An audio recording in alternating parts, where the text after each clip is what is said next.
Happy Tuesday. Phil Lindemann with your Krystal 93 News at noon. New details now on a fatal shooting from Edwards last week. Cops shot and killed 57-year-old Joseph Leone during a domestic dispute at a condo. Leone reportedly brandished a firearm when police arrived. No one else was injured. The Colorado Bureau of Investigation is reviewing the case. At least one officer is on paid leave.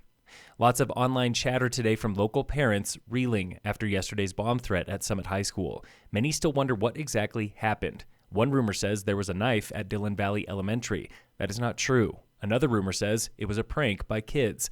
Local and federal authorities are investigating with no suspects yet. The anonymous caller who made the threat hid their tracks well. Several parents say their kids are not going to school today. Others are ready for homeschool. Most parents, though, are simply frustrated by two separate threats of violence in the past 2 to 3 weeks. Writes Mike, with no details and no accountability, how does a parent feel safe? Britt is also fed up with the district, but confident local law enforcement can keep kids safe in the event of an emergency. Summit County was talking Lake Hill this morning at a closed executive session. Officials are negotiating water and sewer for that sprawling workforce project on Dillon Dam Road. Lake Hill needs water from the town of Frisco. Frisco had previously said it could handle it, but this remains a sticking point.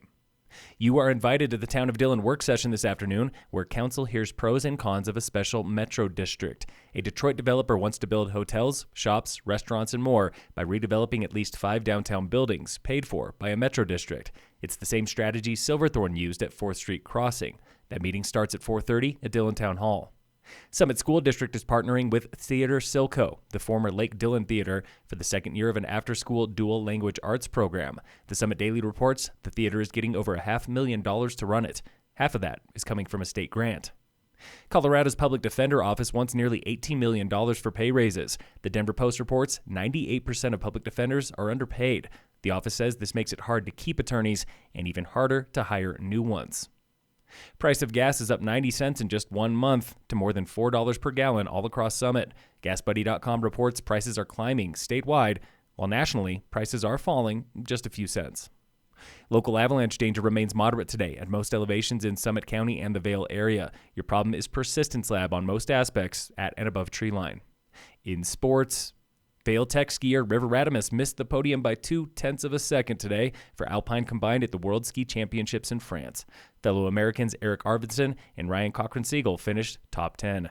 Breezy Johnson was the top American at women's downhill in 15th.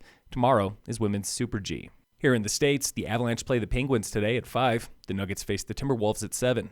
And in local sports, brought to you by Cassandra Schultz and Associates with American Family in Dillon, Summit High boys basketball is playing Aspen away today. Tigers hockey is out at Glenwood Springs. Phil Lindemann, Krystal 93 News.